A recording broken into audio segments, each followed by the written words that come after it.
बिस्मिल्लाहिर्रहमानिर्रहीम नहमदुहु व नस्तईनुहु व नस्तगफिरुहु व नुमिनु बिही व नतवक्कलु अलैहि व नऊज़ु बिल्लाहि मिन शुरूरि अनफुसिना व मिन सय्यिआति अअमालिना मन यहदिहिल्लाहु फला मुदिल्ल लहु व मन युद्लिलहु फला हादिय लहु व नशहदु अन ला इलाहा इल्लल्लाहु वहदहु ला शरीका लहु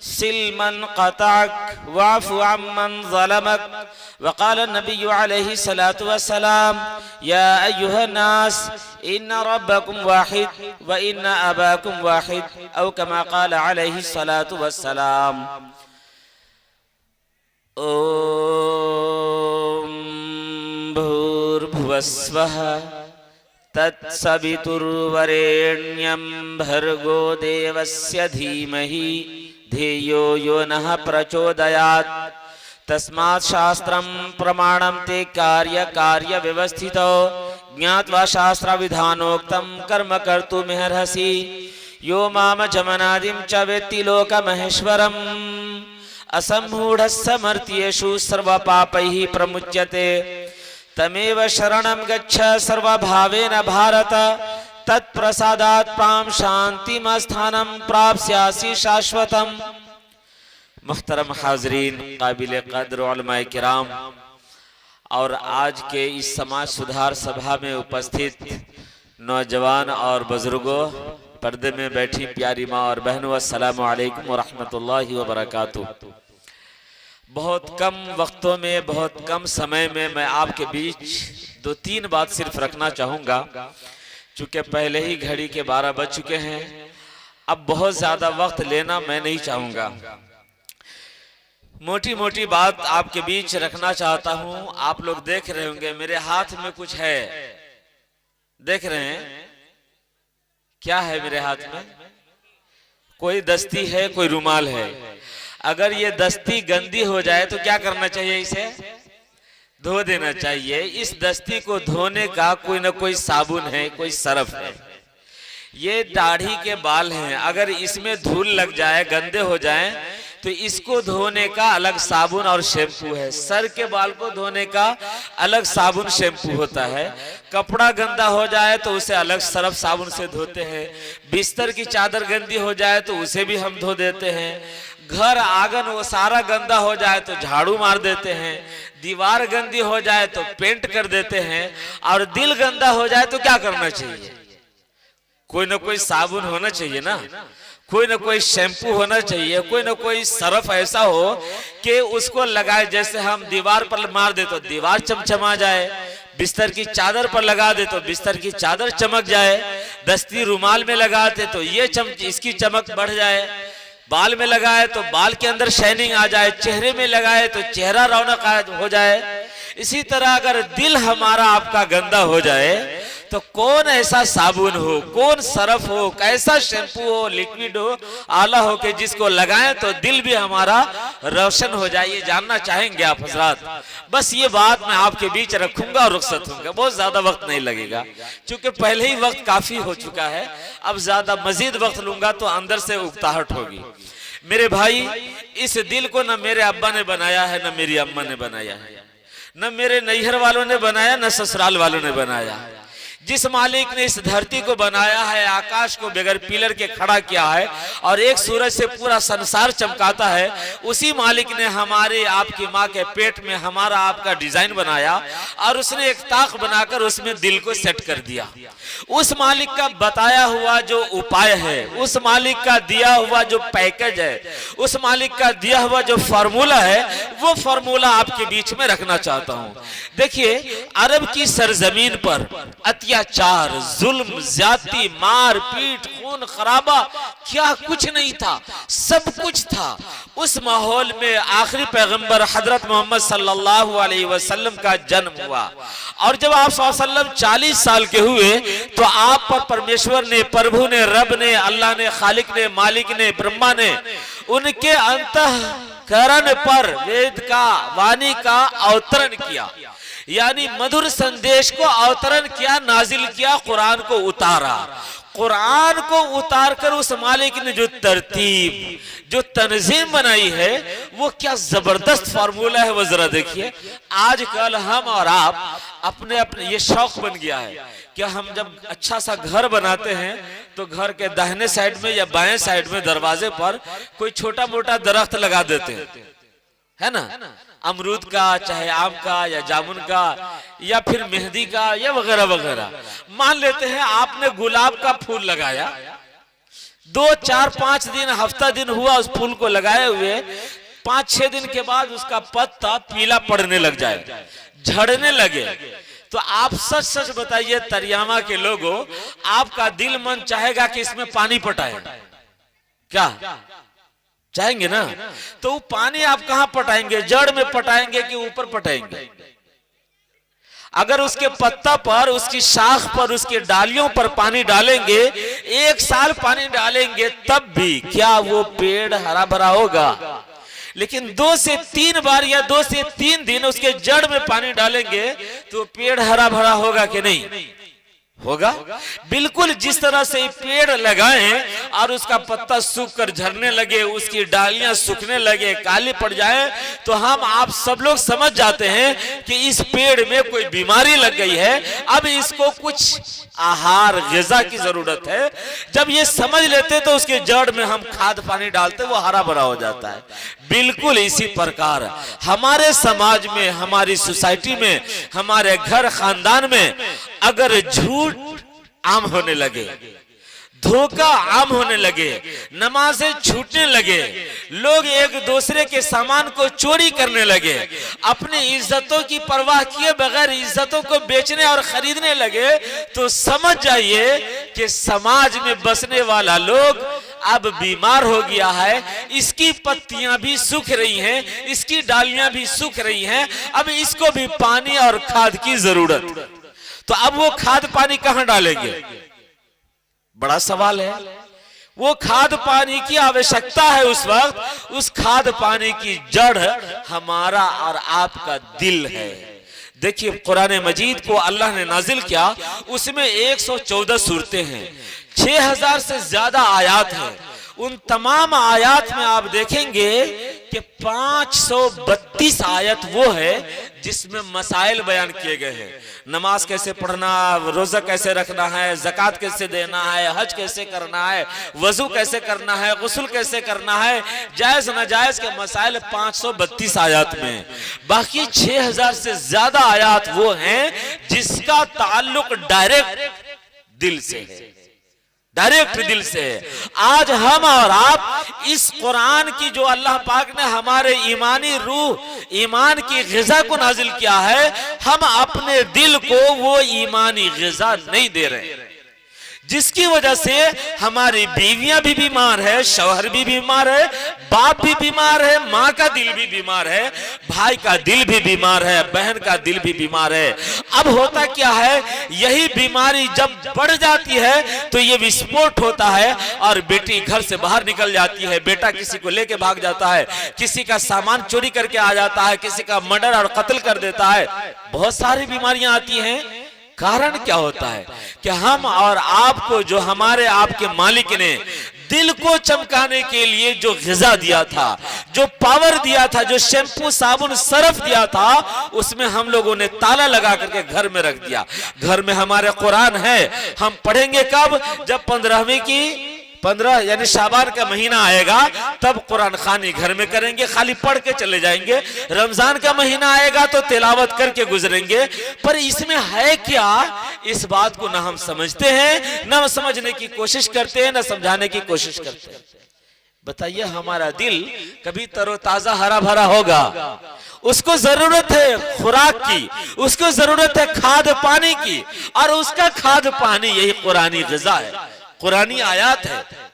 अब मान लेते हैं आप लोग अपनी अपनी बीवियों से खूब प्रेम करते हैं, सब लोगों की शादी हो गई नहीं, इधर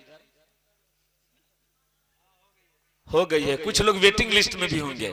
जो लोग वेटिंग लिस्ट में हैं वो भी जरा गौर से सुनिए कि कोई आदमी ऐसा हो जो अपनी पत्नी से बहुत प्रेम करता हो, वो चला गया किसी बाहर दूसरे शहर, उसने अपनी पत्नी के नाम एक प्रेम पत्र भेजा, लव लेटर भेजा, खत भेजा। उस खत को उसने अरबी जबान में, अरबी भाषा में लिखा। अब पत्नी के पास आया खत, वो पत्नी उसको पढ़ तो लेती है मगर समझ ही नहीं रही है। तो अब वो बीवी अगर सचमुच बीवी भी अपने शौहर से मोहब्बत करती है तो उस खत को क्या करेगी कि पढ़ तो लेती है मगर समझ नहीं पा रही है, उसको मोड़ समोड़ के चूल्हा में डाल देगी। ये मान लीजिए आप लोग पत्नी नहीं, आप लोग जो लेडीज तो है नहीं, आप लोग तो मर्द हैं, शायद ये मिसाल हम पलट करके लाते हैं। आपकी बीवी ने खत लिखा शौहर के नाम, बीवियों ने शौहर के नाम खत लिखा और वो खत उसने अरबी में लिखा। अरबी आप भाषा जानते नहीं हैं, आप पढ़ तो लेते हैं मगर समझते नहीं हैं, तो आप क्या करेंगे? उस खत को लेकर के माचिस मार के जला देंगे या इमाम साहब मौलाना साहब के पास जाएंगे कि हजरत थोड़ा 2 मिनट का टाइम दीजिए, मेरी धर्म पत्नी ने एक लव लेटर भेजा है, प्रेम पत्र भेजा है, पर इसमें क्या है मुझे मालूम नहीं है, जरा साइड में आइए, इसमें क्या है हमको बता दीजिए। ये कहिएगा कि नहीं कहिएगा? पूरा साइलेंट मूड में है। हजरत मुफ्ती साहब बता रहे थे कि पहले वाइब्रेशन मूड में थे, अब साइलेंट मूड में आए। एक और मूड होता है जनरल मूड। जनरल मूड में देखते हैं ना, मोबाइल की घंटी टनाटन टनाटन बजती है, अब वाइब्रेशन में खाली थरथराती है। साइलेंट मूड में पता नहीं चलता बजती है न थरथराती है। तो आप लोग कम से कम वाइब्रेशन में तो जरूर रहिए। आपके नाम आपकी बीवी ने खत भेजा तो उस खत को आप इमाम साहब, मौलाना साहब, जानकार लोगों के पास लेके जाते हैं कि समझा दीजिए। आप समझ के उसके तकाजों को पूरा करने की कोशिश करते हैं। मेरे भाइयों, बिल्कुल इसी तरह हमारे लिए, हम सारे इंसानों के लिए जरूरी है कि अल्लाह ने आसमान की छत को फाड़ करके जो कुरान मजीद को नाजिल किया है, यह हम सारे इंसानों के दिल की ग़िज़ा है। अगर हमारा दिल गंदा हो जाए, बीमार पड़ जाए, कुरान को पढ़कर समझकर उस पर अमल कर लें, हमारे दिल की सफाई हो जाएगी, हमारा दिल चमक जाएगा। देखिए रसूलुल्लाह सल्लल्लाहु अलैहि वसल्लम ने अपने जमाने में सहाबा तक जो ईमान पहुंचाया, जो कुरान पहुंचाया, सहाबा का दिल जगमगा गया। ताबईन के दौर को देख लीजिए, तबे ताबईन के दौर को देख लीजिए, बहुत ज्यादा दूर नहीं, बहुत करीब में इमाम गजाली रहमतुल्लाह अलैह का नाम तो खूब सब लोगों ने सुना होगा। इमाम गजाली रहमतुल्लाह अलैह कि 2 भाई थे, इमाम गजाली, अहमद और मोहम्मद, दोनों भाई थे और दोनों बहुत बड़ी हस्तियां थी। उनमें से एक जो बड़ा भाई था वो इमाम था मस्जिद का, और छोटा भाई बहुत बड़ा खतीब और मुकर्रिर था, बहुत बड़ा। मगर छोटा भाई बड़े भाई के पीछे नमाज नहीं पढ़ता था। तो लोग ताना देते थे, अरे इमाम साहब आप नमाज पढ़ाते हैं, आपकी नमाज को आपके पीछे नमाज पढ़ने के लिए लोग दूर दूर से आते हैं और आपका भाई खुद आपके पीछे नमाज नहीं पढ़ता है, लोग ताना देते थे। तो आकर के उदास चेहरा लेकर आए और अपनी माँ से कहा कि जरा भाई को समझाइए। कहा क्या समझाऊं? कहा कि सब लोग हमारे पीछे नमाज पढ़ते हैं, मेरा भाई मेरे पीछे नमाज नहीं पढ़ता तो दूसरे लोग ताना देते हैं, आप जरा समझाइए कि मेरे पीछे नमाज पढ़े। माँ ने समझाया, बेटे ने मान लिया, गए नमाज पढ़ने के लिए। इमाम साहब बहुत खुश थे कि आज मेरा भाई घर से आया है नमाज पढ़ने के लिए, जमात के साथ मेरे पीछे नमाज पढ़ेगा। इमाम साहब ने नियत बांधी, 1 रकात पढ़ी, दूसरी रकात पढ़ी, तीसरी रकात पढ़ी, चौथी रकात पढ़ाई। इमाम साहब ने 4 रकात पढ़ाई, लेकिन पीछे भाई साहब ने 1 रकात पढ़ी, बाकी नमाज तोड़ करके आ गए घर, 3 रकात बाकी घर में पढ़ी।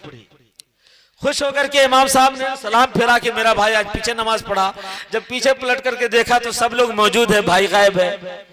दिल और रंजीदा हुआ कि अच्छा होता कि भाई जैसे पहले नहीं आता था आज भी ना आता, ये तो आके बीच में चला गया, एक और मुसीबत खड़ी कर दिया। बहुत गमगीन चेहरा लेकर के घर आए। माँ ने चेहरा देखा, पढ़ लिया कि बहुत उदास है। कहा क्या बात है? कहा अम्मी जान आज भी अगर भाई नहीं जाता तो अच्छा होता। कहा क्यों? कहा कि आज तो बीच नमाज में नमाज तोड़ करके आ गया और घर पर आके नमाज पढ़ा। बुलाया बेटे को, कहा क्या बात है? कहा भाई जो कह रहा है बिल्कुल सच कह रहा है। कहा ऐसा क्यों क्या?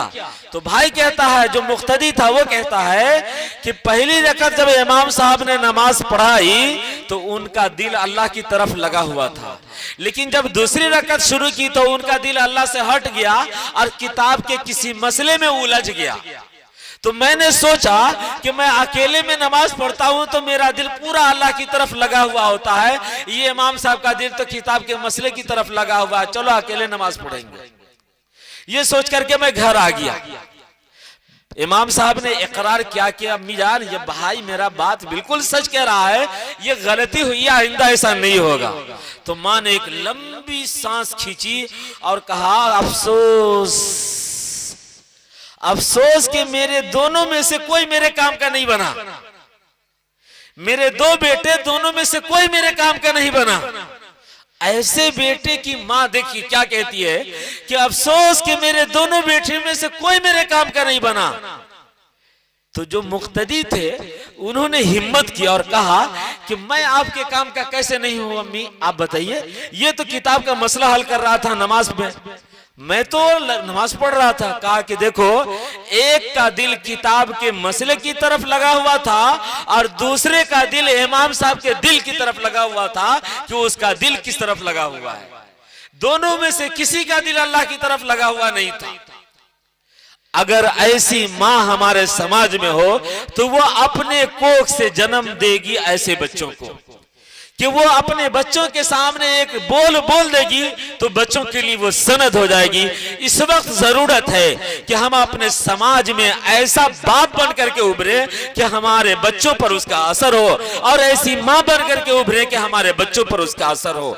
ये हजरत मोहम्मद सल्लल्लाहु अलैहि वसल्लम ने अपने जमाने में जो लोगों को तालीम दी और लोगों को जो रास्ता दिखलाया यही था, क़ूलू ला इलाहा इल्लल्लाह तुफ़्लिहू। लोगों अल्लाह को मान लो, तुम सफलता पा जाओगे, तुम कामयाब हो जाओगे।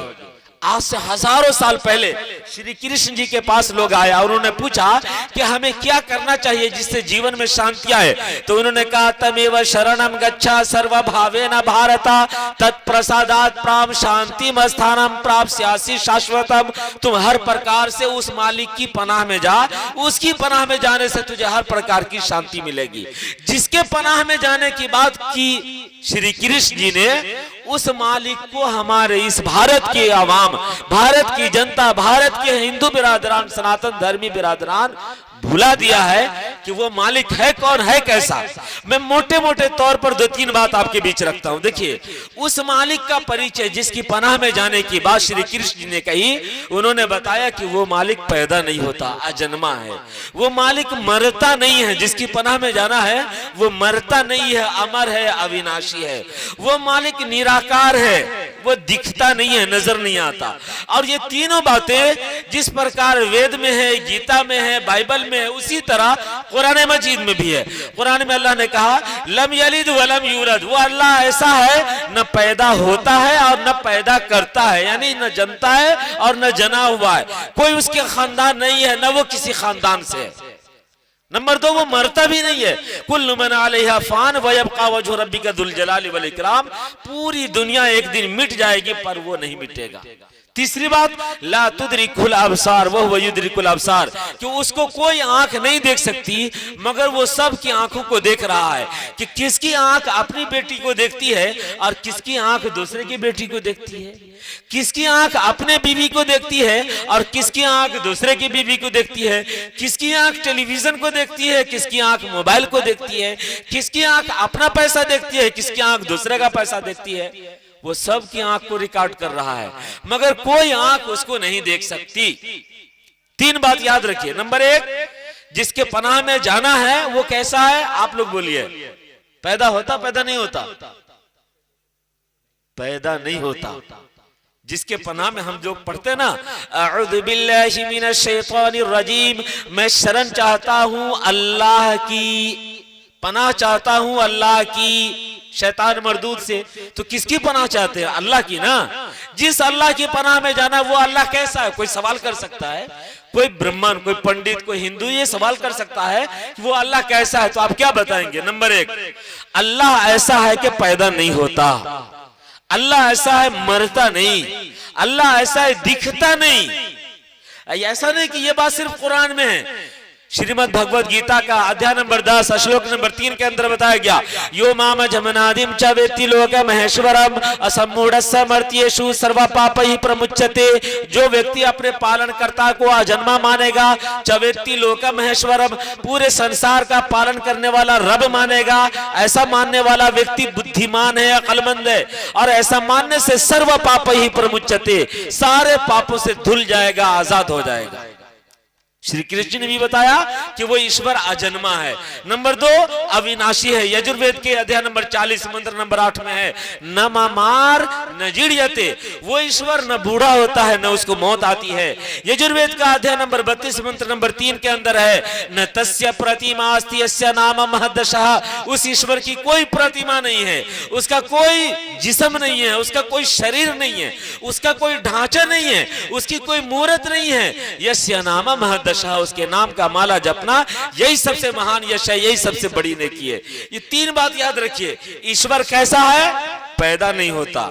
ईश्वर कैसा है? मरता नहीं। ईश्वर कैसा है? बोलिए, दिखता नहीं।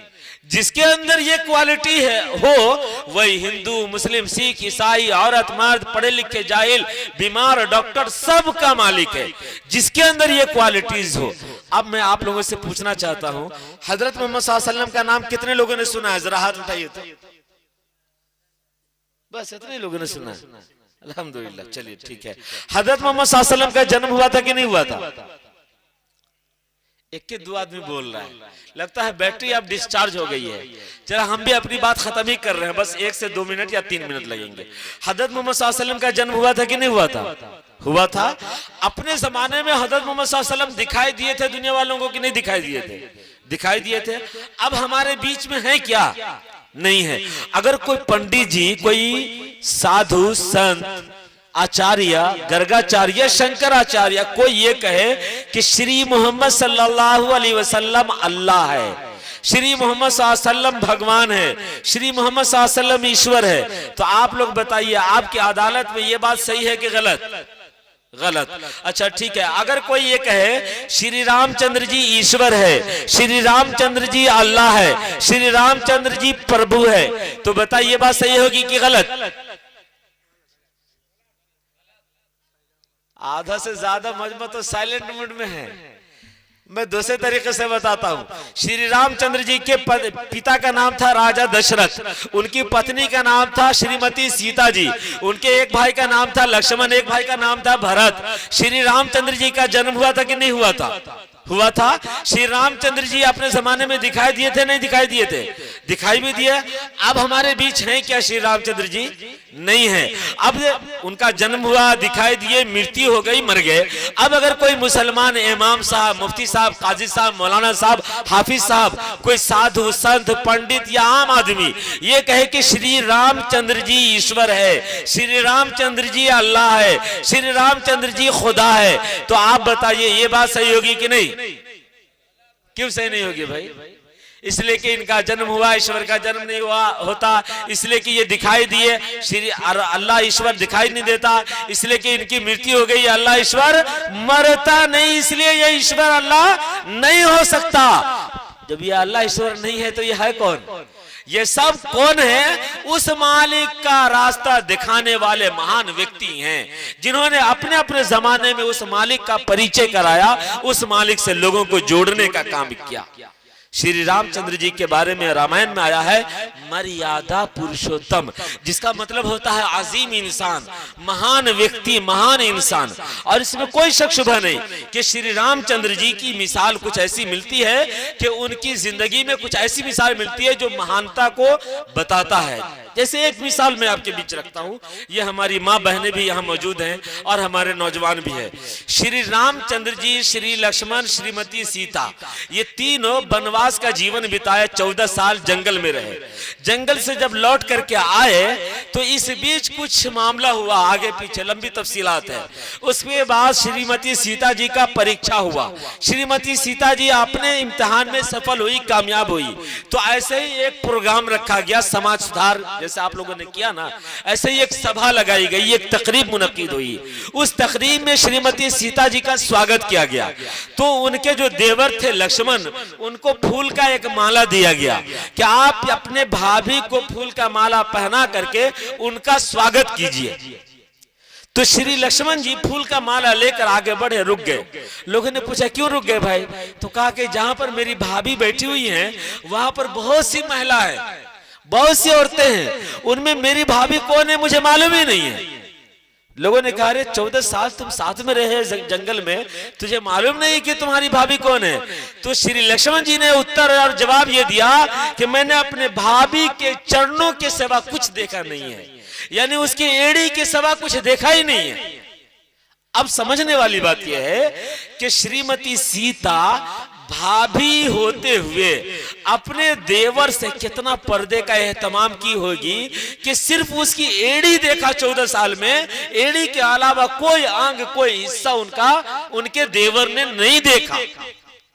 और देवर भी कितना अच्छा रहा होगा कि अपने भाभी का आदर और सम्मान और एहतराम इतना किया होगा कि कहीं से ताक झांक करने की कोशिश नहीं किया।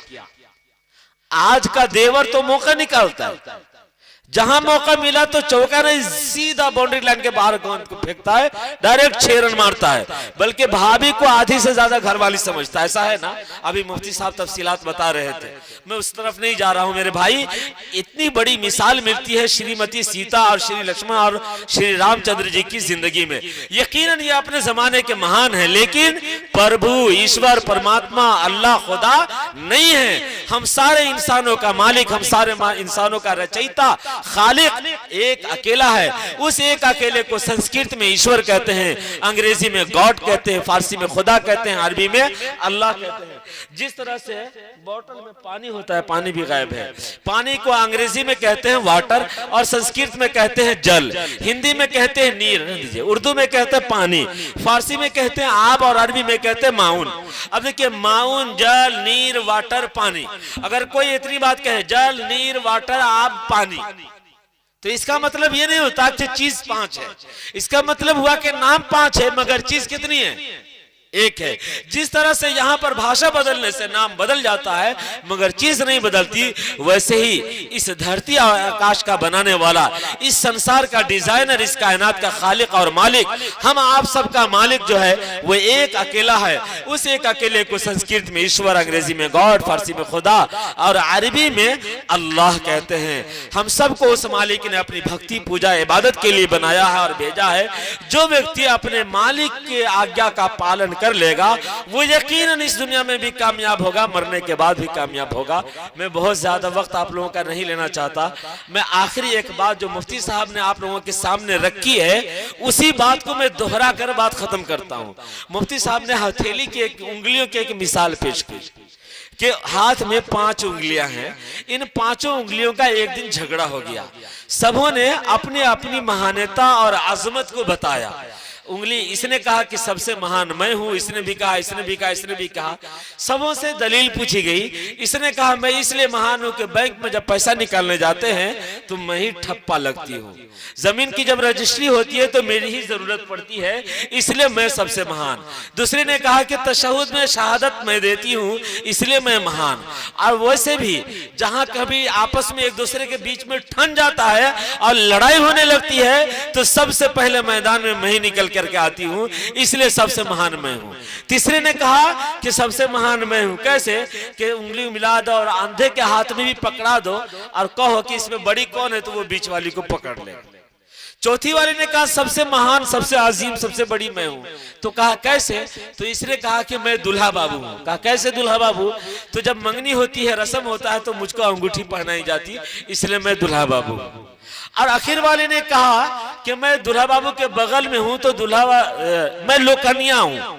लोकनी होता है ना दुल्हा बाबू के बगल में, इसलिए मैं महान हूं। सबों की आपस में महानता, आजमत इस तरह बयान सबों ने की। आखिर में भूख लगी न, 5 अलग अलग रहने से किसी का पेट नहीं भर रहा था।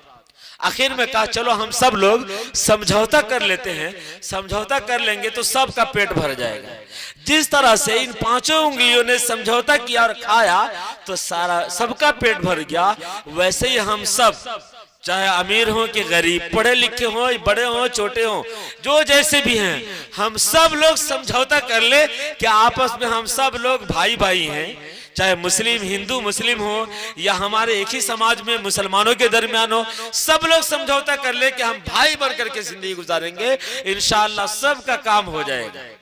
और जब इस अपनी आन बान शान में रहेंगे तो सबका काम नुकसान होगा। इसलिए अल्लाह ताला से मैं दुआ भी करता हूं कि अल्लाह ताला हम सब में इत्तेहाद और इत्तेफाक को भी पैदा फरमा दे और हम सब लोगों को कहने सुनने से ज्यादा अमल करने की तौफीक अता फरमाए। आमीन व आखिर दावाना अल्हम्दुलिल्लाहि रब्बिल आलमीन। अस्सलामु अलैकुम व रहमतुल्लाहि व बरकातहू। जी दरूद शरीफ पढ़ करके दुआ फरमा ले। बिस्मिल्लाहिर्रहमानिर्रहीम। अल्लाहुम्मा सल्लि अला मुहम्मदिन व अला आलि मुहम्मदिन कमा सल्लैता अला इब्राहीम व अला आलि इब्राहीम इन्नका हमीदुम मजीद। अल्लाहुम्मा बारिक अला मुहम्मदिन व अला आलि मुहम्मदिन कमा बारकता अला इब्राहीम व अला आलि इब्राहीम इन्नका हमीदुम मजीद। सुब्हानल्लाहि वल्हम्दुलिल्लाहि व ला इलाहा इल्लल्लाह वल्लाहु अकबर व ला हौला व ला कुव्वता इल्ला बिल्लाह। ला इलाहा इल्ला अंता सुब्हानका इन्ना कुन्ना मिनज़ ज़ालिमीन। अल्लाहुम्मा इग़फिर लना ज़ुनूबना व कफ्फिर अन्ना सय्यआतिना व तवफ़्फ़ना मअल अबरार। अल्लाहुम्मा अरिनल हक़्क़ हक़्क़न वरज़ुक़ना इत्तिबाअह व अरिनल बातिल बातिलन वरज़ुक़ना इज्तिनाबह। अल्लाहुम्मा इन्ना नसअलुकल इल्मन नाफ़िअ व अमलन मुतक़ब्बला व रिज़्क़न हलालन तय्यिबन वासिअ। ऐ इलाहुल आलमीन, हम सब गुनहगार हैं, खताकार हैं, कसूरवार हैं, मुजरिम हैं। यकीनन हमसे ज़िंदगी में बहुत सारे गुनाह हुए हैं। ऐ अल्लाह, जैसे भी है बंदे तो आप ही के हैं। ऐ अल्लाह, अगर आप सज़ा देंगे तो यकीनन सज़ा दे सकते हैं, आपकी शान बढ़ नहीं जाएगी। ऐ अल्लाह, अगर आप माफ़ कर देंगे तो ये भी आपकी कुदरत में और आपके इख्तियार में है। अगर आप माफ़ कर देंगे तो हम सब का भला हो जाएगा और आपकी शान घटेगी भी नहीं। ऐ अल्लाह, हम सब के गुनाहों को माफ़ फरमा दीजिए। ऐ अल्लाह, जाने जाने में जो भी गुनाह हुआ है,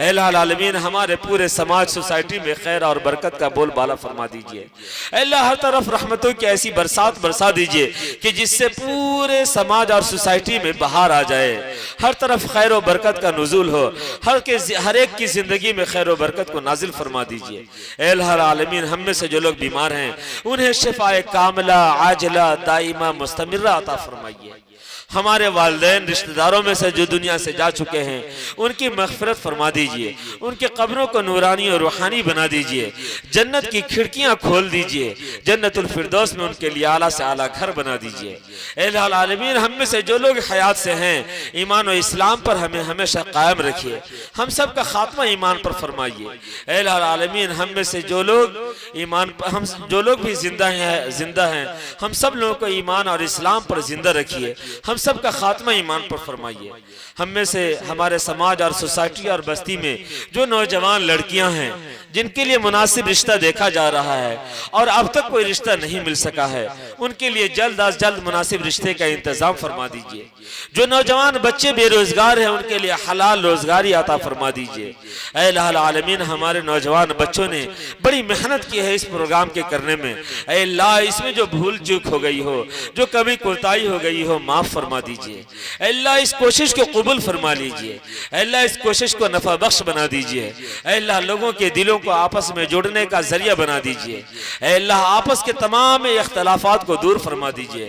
ऐ अल्लाह, हर तरह के इंतशार और फसाद और मुसीबत से हम सबको बचा दीजिए। ऐ अल्लाह आलमीन, मांगना तो आता नहीं है। ऐ अल्लाह, जैसे भी हैं बंदे तो आप ही के हैं, आप ही के सामने हाथ उठाए हैं। ऐ अल्लाह, इस वक्त आपके सामने हाथ उठाने वालों में बूढ़े भी हैं, जवान भी हैं, बच्चे भी हैं, औरत भी हैं, मर्द भी है। बहुत से ऐसे हैं जिनके बाल सफेद हो चुके हैं। ऐ अल्लाह, उनके सफेदी की लाज रख लीजिए। ऐ अल्लाह, बहुत से हाथ ऐसे हैं जो मासूम हाथ है। ऐ अल्लाह, उनकी भी लाज रख लीजिए। ऐ अल्लाह, हम सब की इन कोशिशों को कबूल फरमा लीजिए। ऐ अल्लाह आलमीन, जिन लोगों ने हमसे दुआ के लिए कहा है या उनका हमारे ऊपर हक है या वो दुआ की उम्मीद रखते हैं, उन तमाम को अपने अपने जायज मकासद में कामयाबी नसीब फरमाइए।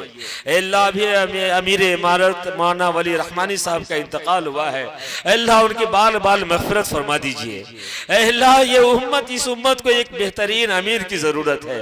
अल्लाह इमारत शरिया को ऐसा अमीर अता फरमाइए जो पूरी उम्मत की रहबरी का काम कर सके। अल्लाह हर तरह के इख्तलाफ और इंतशार से इस उम्मत को बचा लीजिए। अल्लाह पूरी दुनिया के मुसलमानों के जान माल इज्जत और आबरू की हिफाजत फरमा लीजिए। अल्लाह पूरी दुनिया के इंसानों के लिए हिदायत के फैसले फरमा दीजिए। अल्लाह पूरी दुनिया में जितनी दीनी दरसगाहें हैं, दीनी इदारे, तहरीकें, तंजीमें हैं, मदारिस हैं, मकातिब हैं, मसाजिद हैं, हर एक की बुनियादों की हिफाजत फरमा दीजिए। हर एक को नफा बख्श बना दीजिए। हर एक का नफा पूरी दुनिया में आम फरमा दीजिए। अल्लाह दीन की खिदमत के लिए हम सब की छोटी बड़ी कोशिशों को कबूल फरमा लीजिए। अल्लाह हमारी इन कोशिशों को हमारी नजात और कामयाबी का जरिया बना दीजिए। रब्बना तक़ब्बल मिन्ना इन्नका अंतस समीउल अलीम व तुब अलैना इन्नका अंतत तव्वाबुर रहीम व सल्लल्लाहु तआला अला खैरि खल्क़िही मुहम्मदिन व अला आलिही व अस्हाबिही अजमईन बिरहमतिका या अरहमर राहिमीन ला इलाहा इल्लल्लाहु मुहम्मदुर रसूलुल्लाह।